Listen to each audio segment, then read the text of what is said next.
You're listening to this episode on Spotify, Apple Podcasts, or YouTube. Hit that subscribe button and leave us a comment. It would greatly benefit the show.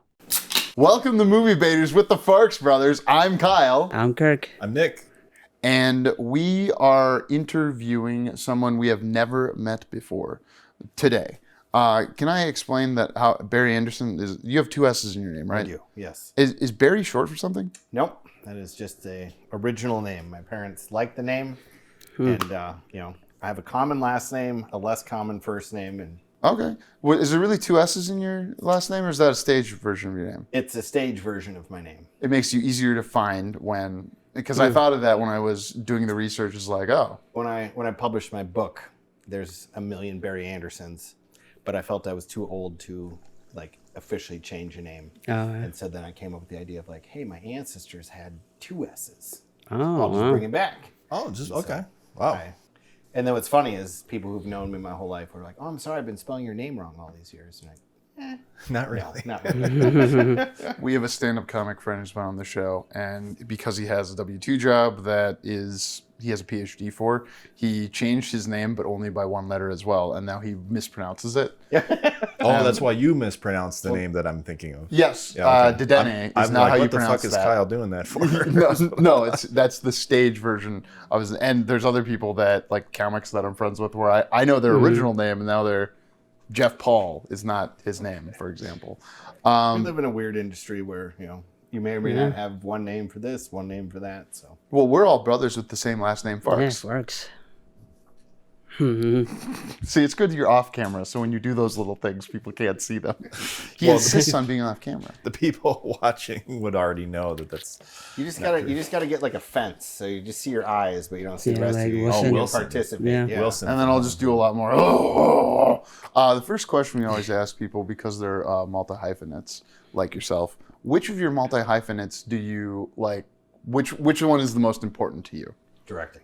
Directing, and then writer, DP, or producer? Probably producer. Why? I'm surprised I resent having to put producer over anything because it's so much more work than the things I like doing for the art. If I'm going to be producing something, it's meaning that there's some sort of drive to get that story told or put together something. So then in the producing roles, I can find people I think who are talented, put the right team together, and then it's a different position in storytelling than when you're a director, but it's still kind of that you're trying to bring something into existence. And anybody who creates for a living knows that the creation of something is basically hell. You're dragging it, to get it to come to life. And if you've ever worked on a project with a bad producer, you know just how awful that is. So it's my little way of, the people that I think have talent that I think are appropriate for a job. If I'm producing that, it's fun to give them hey, I got your back because I know the position that you're in. So that's why I would say producer second. I always say I'm not a writer. I do write, but it's not my art form. And I would much rather work with other writers, so I don't spend as much time developing that. And I love being a DP and finding the way to craft and move the camera and find the lighting. But because I think I'm wired for the storytelling of the human drama, that I get more wrapped up in seeing, was that right? As opposed to ooh, I need a little bit more fill on that side, or, I need that in the background. I get sucked in by the storytelling of it. So I like doing that, but if I had to rank them, I'd say director, producer, DP, writer. Your supportive and caring mother, how do you describe the role of... Why'd you laugh at that? Why such a pivot? That seems like a you strange missed, thing you to missed pivot. earlier when we talked about... Yeah, you can't talk to We me have about it pre-interviews with the guests, brother. That's preamble that we did not get on record. What? It's gonna be seeded into the Okay. question I ask. You'll see. Yeah, that's why I scoffed This or was laughed. good. Yeah. Do you think this will end up as a clip? Nah, maybe. See what happens. I don't even remember the question. Your mother, your when you caring describe mother. the job of directing to her, where it starts and where it ends and what it encompasses, I'm interested to hear you describe the job of director and contrast it with job of producer. I mean, I don't think there's one specific path for either of them. So I'll talk about, in this case, my because like there's directing when you are finding the project, kind of almost like as a producer where you're, you hear about something and you're advocating for it and you're trying to show that you're right for it, versus someone brings you in and you kind of read the tea leaves, kind of plug in what they're doing, tell them your version of how you want to bring your vision to match theirs. Because in a perfect symbiotic relationship, it's not just doing what's there. It's like, how do you take that and amplify? I was listening to a thing earlier today on Rob Reiner, and he was talking about their first project they did. Stand By Me was one of the first projects from Stephen King. And when they showed it to Stephen King, he couldn't answer right away, left, came back in and said, this is the best adaptation of one of my works. And from that point on, they could, worked on several projects, but he said that one of the pivots in the movie was in the book, River Phoenix's character is the one that, presented the gun. Whereas in the movie, they realized the character's journey was Will Wheaton's. And that's why, and Stephen King was like, I should have known that. That's what it should have been in the book, and you got it. And so when the right people fall in, it's you take something that's really great and you amplify it. So I think from a director standpoint, you're finding what is the thing, what are the themes, or what's the journey, what's the story, but then how do you, within the context of what's there. Whereas a producer, I feel what you're doing is you're finding, okay, this story, this book, this whatever needs to get out there. And either you don't think you're right for it, or you're at a level where, okay, well, I need a director with a name to get this made or whatnot. And then it's your job to be like, I know that this is my egg and I don't want someone to crack it. So I got to give it to somebody that can actually hatch it and bring it into something, better than what it would be. And so you're kind of almost like, you're almost taking that, like almost like a detective. You're kind of reading all the people that you meet and being like, I think the way that you're looking at that could work. And be like, you're telling me that, but I think you're going to pivot. And so you're trying to read the tea leaves because there is no science to this. It's kind of like, it's in your gut, but it's rooted in something. And I think as a producer, your job is to make sure that you pick the right people, but then know when you can step back. And then when you have to be like, hey, remember when I hired you? It's because we need to do this. Don't go down that road. And you're kind of, herding the chickens or the flocks. Cats. I don't think it's successful in herding cats, so Yeah. I think that if you're herding cats, the producing job has failed because the cats won't go where you want them to. I don't like cats. Don't fuck with cats, just to be clear. I don't, but... Send all comments. Oh, yeah, please. Yeah, well, you don't All like cat cats. lovers to go. Yeah, please, all of you pussy lovers, get in the comments. And for the benefit of my dear brother here, who... thank you for coming tonight. As we'll probably reference several times throughout the show, the roads are bad because it's upper Midwest. Yeah. We're filmmakers. This is a debate show. Well, it was spring over the weekend, and then winter came back. It was just today, yeah. Winter has come today. So you missed our earlier conversation. And if you could use this as a way to set up when you first realized you were a full-time filmmaker as like a job. When did I realize that was... So you were saying we were talking about school. Yeah. I'm from a college town from when I got separated from my brothers and was raised by my adopted parents. And we were talking about how, college, maybe not needed. And that was kind of your philosophy in contrast to your mother's.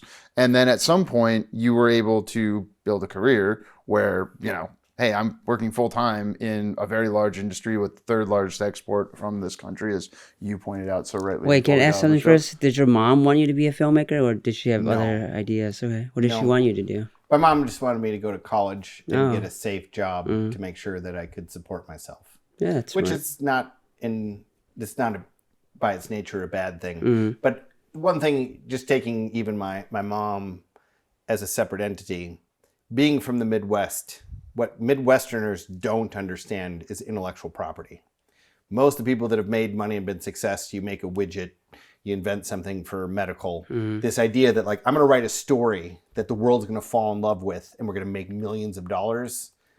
That's like a Silicon Valley thing. You can write code that makes sense. LA, that makes sense. So like, there isn't really a history. So when people say, I'm going to just go out and create things and there's money to be had in that, I think that's a pretty big leap for a lot of people in the Midwest, just because we don't have a lot of industries that makes sense. It doesn't scale that way. So,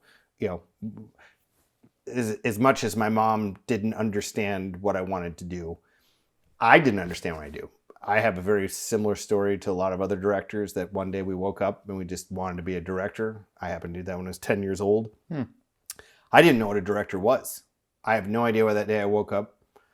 I wasn't really an avid movie watcher. I wasn't, at the time, there wasn't things like DVDs. So I remember going to the library, which also I did not read very much. So my mom was already curious, like, wait, you're going to read a book? So I found a book on directing, but it wasn't in the library. I had to have it shipped from somewhere. And it took, I think, like 4 weeks. And when it arrived, the book was like twice the size of the Bible.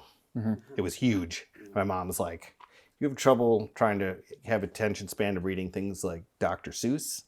I don't know if this is going to be it. And I remember, I think it took me 2 days to read cover to cover. Wow. And I started putting quotes on the wall, and it was like, this is exactly what I want to do. And it was just weird that I knew that beforehand. It was reinforced. And then I inherently started to understand the medium, when you're watching stuff and then you point stuff out, people are like, What book was this? The book is called The Name Above the Title, written by Frank Capra, who happens to be my favorite director. Yeah. But just hearing how it worked, like, how did you work with actors? How did you, make something that was real? Like, there's a business behind it, but it's an art form. And like, how does this whole thing go together? Back then, the allure of like Hollywood, like, you go out and that's where you can make yourself and, you can become whatever. It was very, from the Midwest, it's exciting, but it was never about the fame and fortune. It was like being able to work with actors, tell a story, and then put it on a room and watch a bunch of strangers react to what you're doing. I don't know. There is no better feeling than that. I've watched Mr. Smith Goes to Washington. I can name one Frank Capra movie I wanted to say that. Well, his most famous one you should be able to name. Oh, yeah, the ones. It's a Wonderful Life. Yeah. But that's not my favorite Frank Capra. I prefer the political intrigue of Mr. Smith Goes to Washington. Well, one might say that I love that movie because also Jimmy Stewart's my favorite actor. But that movie, I think people I think that's part of what gave it the name of Capricorn. It's almost like a feel-good movie that doesn't really warrant being a feel-good movie. I am that way. Like, life beats up enough people. I like the entertainment where you can kind of almost have the fantasy that, good guys win and people can be convinced of stuff as opposed to. But I think probably my favorite movie of his, besides It's a Wonderful Life, which I actually think is very profound, is a movie called It Happened One Night. It was the first movie to ever win all 5 major Academy Awards. And it's a screwball comedy, and it is almost perfect. So if you have not seen it, I would recommend watching that. What keeps it from being almost perfect or from being perfect? I think, perfection's hard to achieve, and really it's difficult. But when you look, in my mind, the only 2 perfect movies that come to mind are probably Jaws and Casablanca.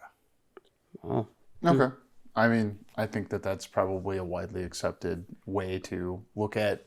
A more modern one that I think is near perfect would be There Will Be Blood, which is not my type of movie, but like when I watched it, I was like, this is about as good as it gets. Like, the whole thing just works. And so, you have to tier. Perfection's got to be like, you basically can't do anything.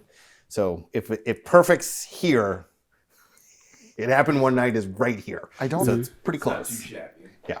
There's nothing I would change about The Dark Knight to make it better. I'm just gonna put that. Wait, out is that there. your perfect Maybe the film whole. then? No, I'm just thinking of like the whole thing where IMAX. That's one of the things I find interesting about you is I'll have to take a step back after this. Is that you have a movie review show and you've made features, so you understand the rigors of making movies more at the indie level. But then, is there any? How do you feel towards critiquing other artists' work in the playing in same pool but different ends, deep end, shallow? I don't know if that's a good metaphor. let me start by saying this. I have other friends that direct films of various levels of success. Sure. It's very weird because directors never get to work with each other. Yeah. So we work with lots of different DPs, lots of different actors. But basically, we make up how we direct on our own. It's a very weird kind of silo. Most people run into other people doing stuff. We don't. So when we sit down and talk as fellow directors, we're kind of like, when we hear something, we're like, oh, that's a good idea. Or like, oh, I never thought of that because I do it this way or whatnot. But it's always funny, my director friends that are also working, we both realize that it's really hard to do stuff. So there's a certain honor amongst thieves of like, oh, you've gotten something made. But we always have a quiet off the conversation. We'll pull right either before or after someone's premiere and be like, what's your number?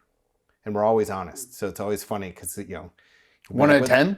1 out of 10. And it's like, because most people, like, they'll either trash it or they'll just be really friendly. Yeah, 1 but out of 10 director is to good. director, that we always tell each other exactly, we're like, yeah. And what's funny is usually we agree with each other right away. And sometimes if you're like, ooh, I think you went a little low, usually within a few months, the next time you see each other, you're like, I was on the high. You're right. You're pretty accurate. So I think there's like an honesty amongst, because it's hard to do and it's hard to get perfect. So on our review show, sometimes it's the, middle-aged dudes that get off my lawn. But the whole thing that we do in our review show is like, we want the art of film and the execution of quality entertainment. So like, you might like something, like I might enjoy something, but it's not a good movie. And then there's movies that are great that I don't really enjoy. But what we're trying to do is the actual art form. Is there something there?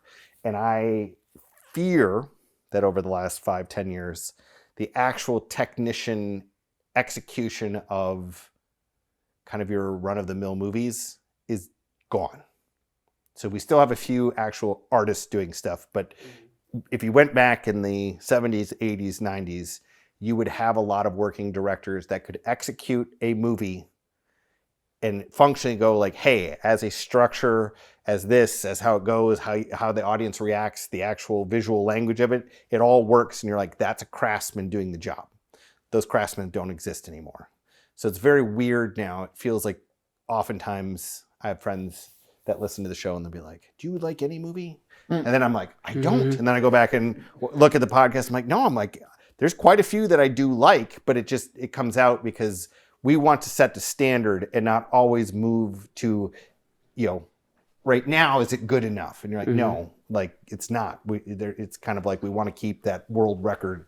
So I think sometimes I come off a little bit harsher, but I just want, it's like going to a museum. There's lots of stuff in the museum that might be interesting, might be dumb, but there's like 4 paintings that everybody travels the world to go see, and those are what I want movies to be. You want them to be the best of the best, not just like a content library of stuff that you can go wander around. I want the good stuff. I was thinking you sent what? TV? TV. Hey, but Ted Sarandos on The Town Today said, I know you're probably, Ted Sarandos is what's in shitifying movies. We'll save that for a second. But was talking about how to Tubi, you can upload a movie to it and make money today. So if your movie's good enough, yeah, no, that's why I'm like, and we know apologizing people for who have making a movies joke on about Tubi. but it's like I couldn't not make the joke. Yeah. I should have made it about Fossum because that's like the new Tubi. Oh, I've heard of Fossum. We know someone with a movie on there too. Okay, you never heard me say that, but yeah.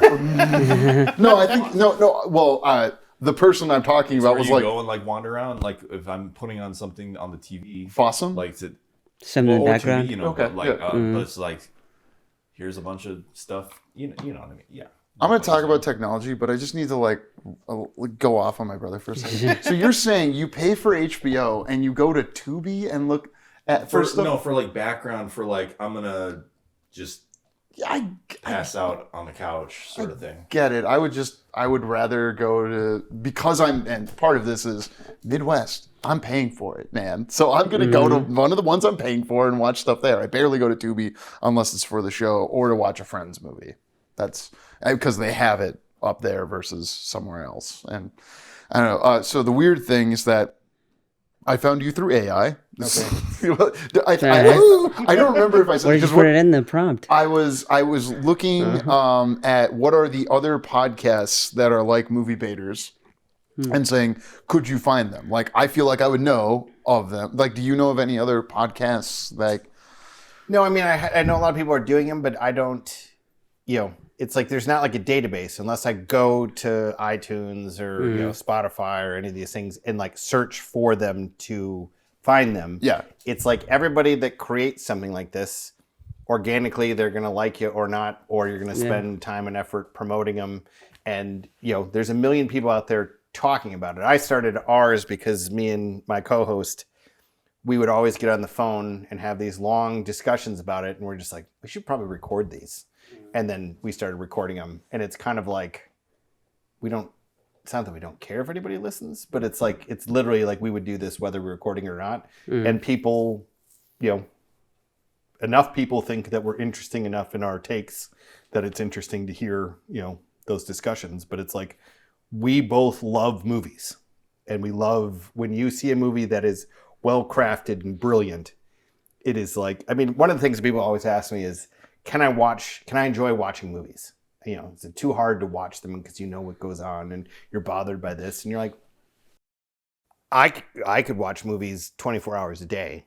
And I can watch a movie that's bad and get something from it. I can watch a great movie. But when you find those like near perfect movies, like we used to talk about what movies would you take if you were stranded on a desert island so you could watch over and over again.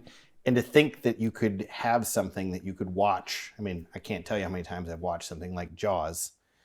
And like every time you're mesmerized and it's like you're watching it and you're like, how can you make it that it comes to life and I'm enjoying these characters and I still get like scared and I'm still like, oh, I didn't notice that before. Or you see a different part of a performance that speaks to you at the age that you are that it didn't 20. It's like locked in time, but yet it's this living thing that just kind of speaks to generations of people. And you're like, how are we not striving for that? And then they poke at people like that don't understand what we do. And they're like, oh, you guys are just out playing around. You're like, just remember when the pandemic hit, everybody came looking for our content. So this idea that we don't have value, we do. Did we cure cancer? No. But I mean, the human soul, humans are built on telling stories to communicate and to bond. And I think when filmmakers do it at their best, we do have a great effect on society. And so that's when they aren't done well, why I particularly get mad, because I feel like we have a more important thing to say in the world than sometimes we do when it's just done poorly. I was listening to a news podcast and it was brought up that when JFK, the Oliver Stone movie, came out, that led to some sort of government action. He always drops his mic pack on purpose. It's funny. It must be released. I'm going to dump that one anyway. So, Mojo Media, that's your company? MOGO Media. It's okay. MOGO Media. Wait, and there's a different one out there that's website is Go Mogo, right? You're not Go Mogo. No. Because when I was looking, I went to your site through your social media, and it was different than the one it's not. Yeah. Nothing. What is your niche within the industry, or why did you start your own company? What was its niche when you started it? Well, I didn't go to college, so I've been a freelancer my entire adult life. So, you always need a banner to do the stuff that you're working on. And as most filmmakers, it's difficult to have only narrative work. So once you started doing, commercials and you get corporate videos, you can't just always say like, hi, I'm Barry, hire me. At some point, you have to have a business structure, you have to have insurance and stuff like that. So we created the company MOGO, and that's been all the banner for my work. And then sometimes I get to produce my own narrative stuff. Sometimes other people do. So whatever banner it falls under, it's fine with me. Someone's got a checkbook. We'll go tell some stories. How long has your company been? I think it was incorporated in 2003. Okay, so over 20 years you've been in business. Yeah. Okay, sweet. Do you enjoy? We're getting close to tax time. Are you set up for taxes? Like, do you do your own taxes? No. Okay, yeah, I can't imagine. I'm a creative. We don't do paperwork. We are not type A organized. We call the bookkeeper, you call the tax guy, and then Nick Farx does his own taxes. As Nick Farx, please check his taxes this year. No, I'm just kidding. Wow. You do your own taxes, correct? I did tax, and as of last year, I used Free Tax USA. Oh, yeah. It actually is free. And you've got a W-2 and a 1099. You do it, and it works. I'm impressed by that. Yet. I consider you a creative. Well, there's a statistic that if you make, not that you do, but if you make below like $25,000 a year versus if you make $10 million a year, you're 10 times more likely to be audited if you're making less money because government's like, haha, easy win. well, I mean, you can't fight it if you don't have money. So Yeah, that's true. What motivates you to do like a stop motion short with an 11-year-old? Well, it's my daughter. Oh, that is your daughter. Yeah, Okay. She's super, super talented. And so we had a blast. But as filmmakers, I'm infinitely interested in a lot of things. And I think I heard once that one of the best things you can do as a director is do something with animation because it forces you can do anything in animation. So then it forces you to be like, if I can do anything, what should I do? As opposed to what can I do under these parameters? And so when we decided to do that one, we had this cute little love story. We found a guy that makes these sheep out of, I think it was North Carolina. And he made these really replica sheep. And we contacted him and be like, cool, could we buy it before you assemble it? So I could take it to a guy to then make it like movable. And so we spent all this time and then we ended up renting a studio and we were shooting it in the middle of the winter.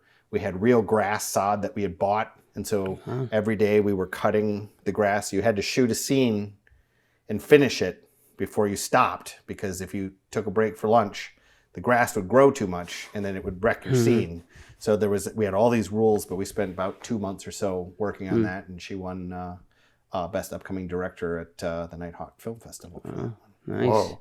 And she's going into the law, I know from our pre-conversations. Yeah. I think that helped with making movies. Yeah. I'm just saying, knowing the law. I mean, there's a lot of people, whatever she decides to do, she'll be able to do it. So is your last feature was the Wisconsin movie that we talked about, right? No, the Soviet Sleep Experiment was my last That's one. your okay. The That's previous one to that was the Lumber Baron. Got it. Okay. So and the Soviet Sleep Experiment that had like Chris Kattan in it and stuff, and so Correct. you're working with name talent. Yeah. It was interesting because when we were casting that one, I had in mind my composer I work with all the time. I didn't know at the time when we started working together, but he's half brothers with Chris Kattan, and I was telling him a story how I think that really great comedians can make great actors. And we were going through this, and I think I brought up in conversation, like, I'd love to see Chris Kattan. And he's like, it's my half brother. And I was like, oh, that's crazy, that out of the universe.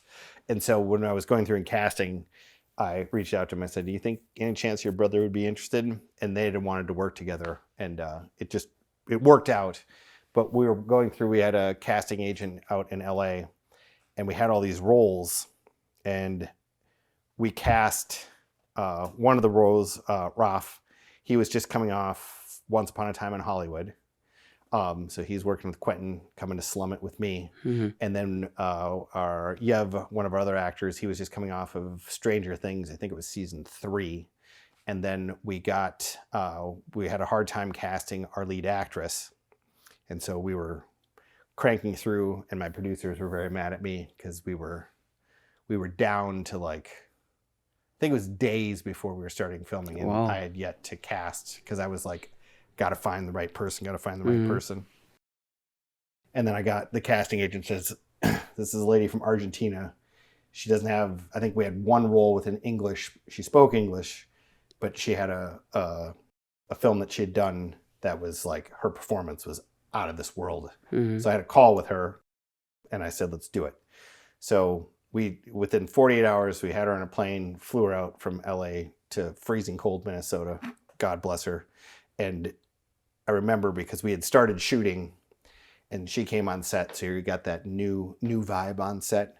And there was some tension because I had waited too long in some people's minds to cast. And everyone's like, shouldn't we just cast someone local?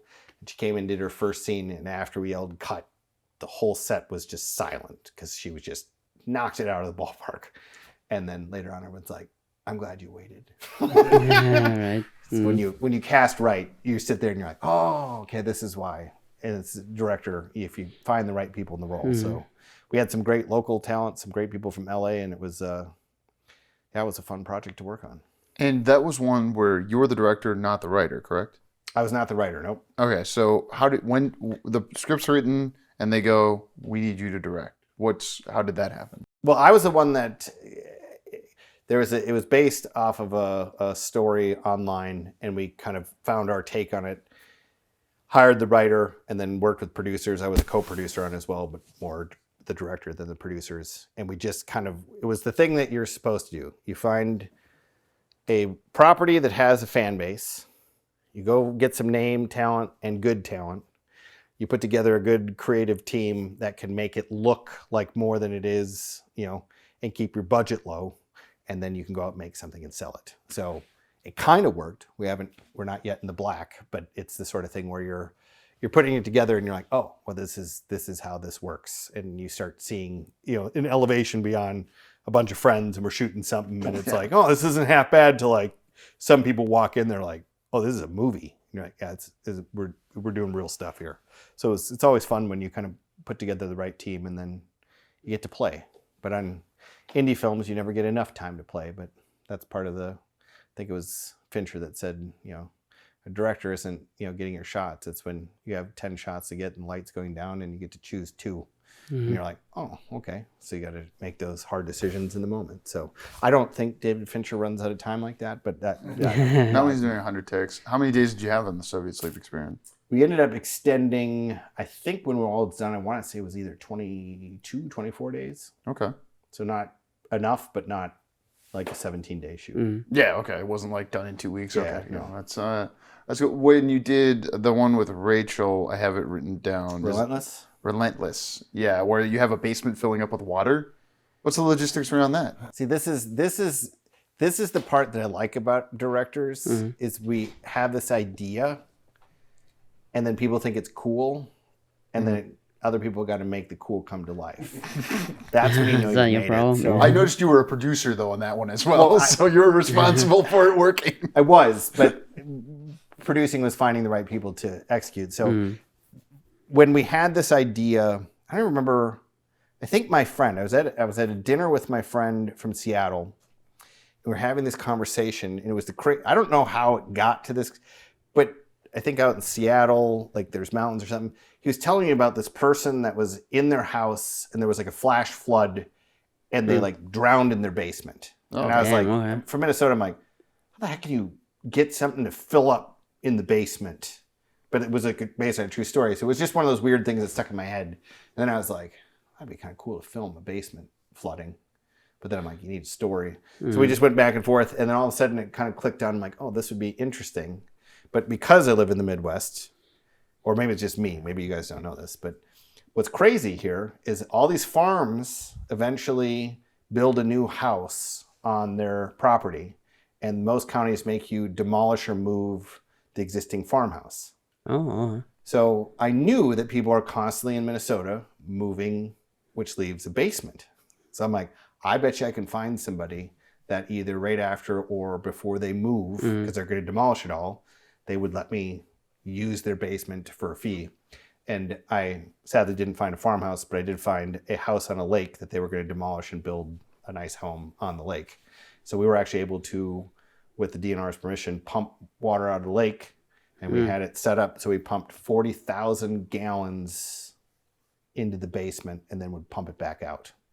So at various stages, it's crazy. We had to, How many days of pumping was that? You could fill it up real quick. I mean, I think we filled the whole thing and it was probably under 15 minutes. Okay, how many days of the shoot were you filling up? I think we filmed.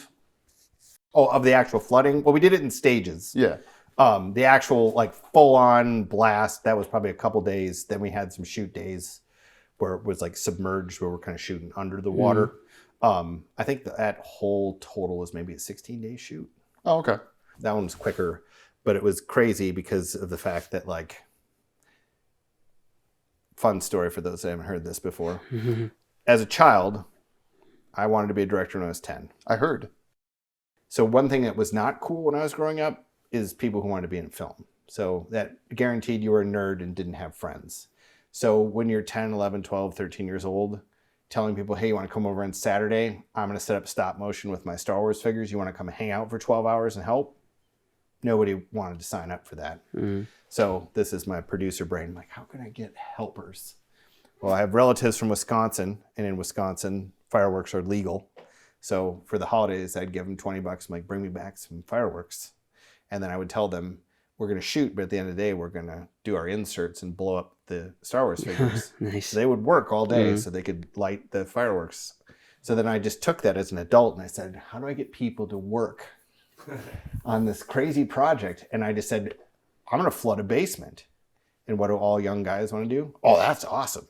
So everybody wanted to come, and we had the safety diver there, and we're going to start flooding. And like everyone's down in the basement. All the, got ex-military guys down there. We're gonna do this. And the safety diver's like, all we need is me, the camera person, and our actors. No one else needs to be down here. And they're like, oh, we're gonna be down here. We're gonna do so. Yell action, and we had it rigged. So all 4 windows, we had basically these giant carts we filled with water and had release. So that just came in like God himself was filling it.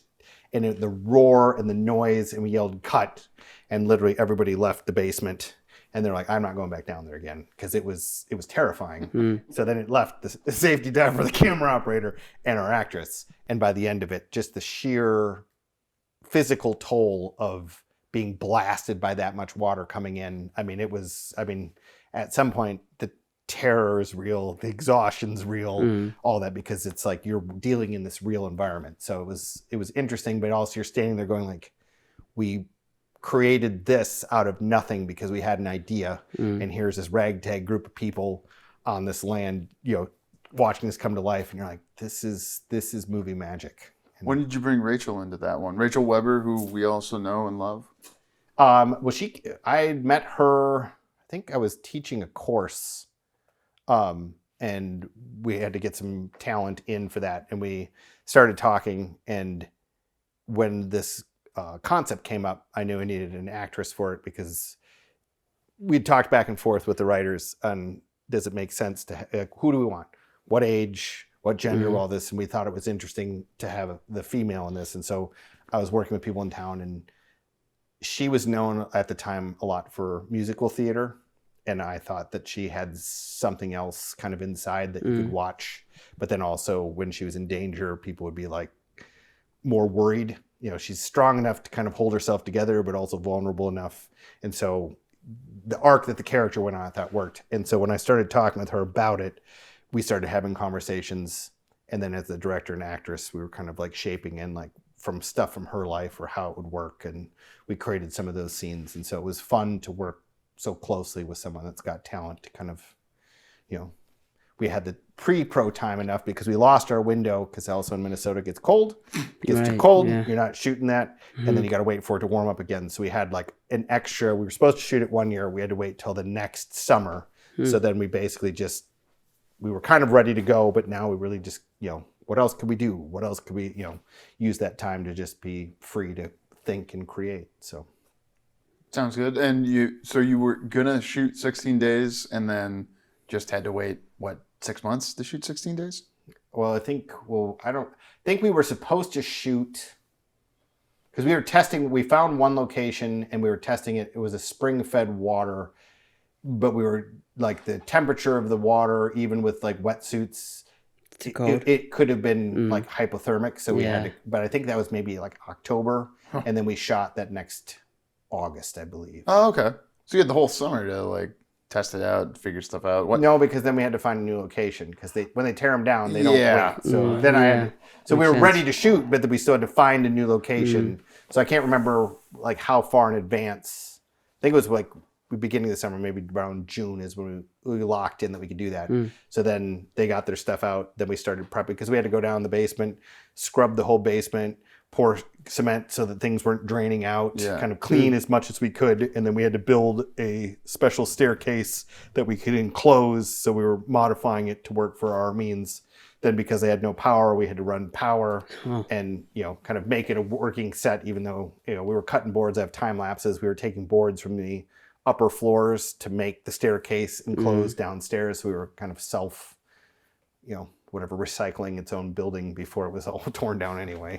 Nice. And then fun fact is when we were editing it, because I knew when we were short on time because we lost time with some of the wiring problems to get it grounded when the water was a certain thing. We couldn't use generators, so we had to run a new line. So we lost a couple days of shooting.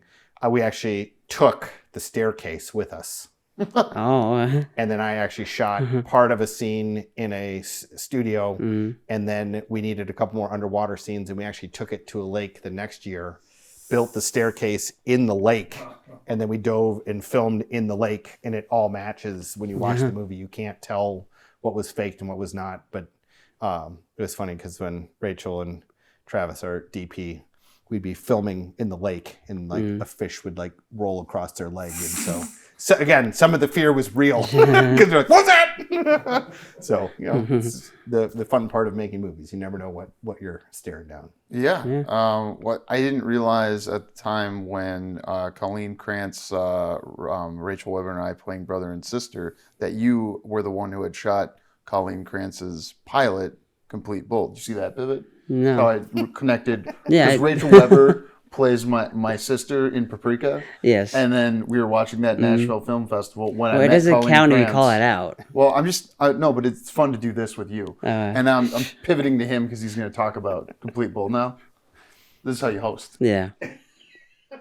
You guys are going to switch now. It's halfway through. Now you got to... I'm the audio engineer. Well, I mean, he's still host too. It's just, Colleen's awesome. I've worked with her...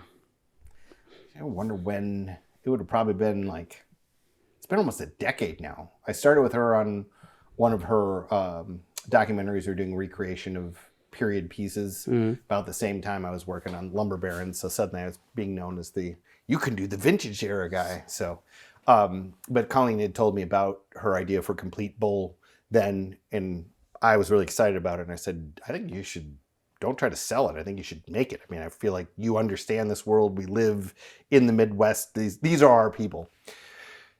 And I don't know if I inspired her or not, but a few years later, she called back. She's like, I've written the script, and I read it, and I was like, this is really good. And then she ended up getting some funding, and we teamed up, and we cast the whole thing, and then we actually shot it during COVID, and we were the first SAG-sanctioned production to come back during COVID. Oh, nice. So we shot the summer of 2020 throughout eastern Iowa, and it was so fun. We had such a great cast, and everybody in Iowa was like, you go up to these farms, and they're like, whatever you want. So we get these epic, you're on this property where you got these rolling hills and drop off to that, and it's like, you kind of felt like, oh, we get to be David Lean out here shooting, in the Midwest. And it was just beautiful. And, it was so much fun. And it's always maddening because you get a product that you love, but it doesn't fit a form. So it's like she continues to shop, but we keep getting great reviews. But it's like, we just need someone to be like, I get it. This is a world we don't understand, but we like these characters. Let's make more. And the premise is that it's refugees from, was it Southeast Asia, come to an Iowa farm? No, so that... maybe I'm It's what's weird, it's also thinking now, in retrospect, she was a little bit ahead of her time, but the main core story is what Colleen grew up in and around farms, and there's this whole switch from family farms to big business farms. And then there's the old traditional ways versus new technology. And she chose to do this world where this smaller family operated thing that does artificial insemination of cattle, which is big business in the farm world, kind of having that girl from the farm went to the city trying to drag her back, kind of fish out of water. And then you have this kind of contrasting of the, middle of America farmland towns that are dying, and she put this storyline of, because we have these farm towns that are dying, that the federal government instituted moving immigrants into these areas. So kind of forcing a mixture of kind of that traditional rural, white American with, different ethnicities. And so you have the backdrop of kind of these people who are all foreigners, but yet realize they're all kind of the same group of people, aka Americans. And then you had this whole farmland. So it's a very fun world to play in. And I keep knocking on wood all the time that someone's going to say, let's make more. That is glass. Be careful. I did kind of the side. Yeah, you didn't see it. As long as with the actual wood, it slides around easily. Yeah. Let's close on selling some books. So you wrote the book on DSLR filmmaking. What would you tell yourself differently today since you wrote that? Came out over a decade ago, right? I think the first one was maybe released in 2012, maybe. Okay. Something like that. Like 15 years ago. Yeah, almost. it's been a long time.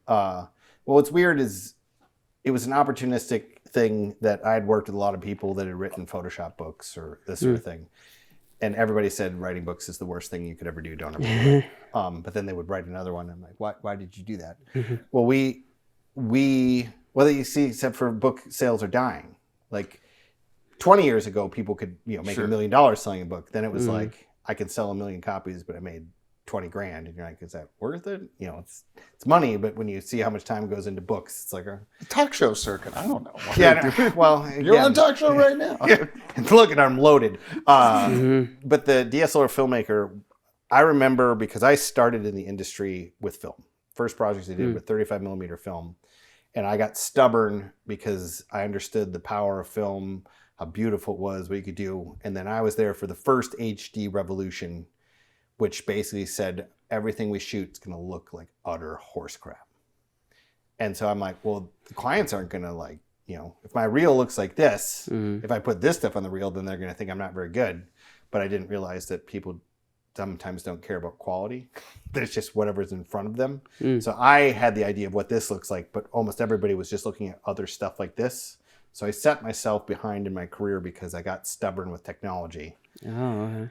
But for years, everyone's like, they'd tell me, oh, the new red camera this, the new that. And I'm like, it still looks like video to me. We're missing kind of the filmic aspect. And I remember Vincent LaFerre, who's now a friend, when he dropped his video, I had 4 friends send me the video. And I saw it and I said, that's it. That's filmmaking.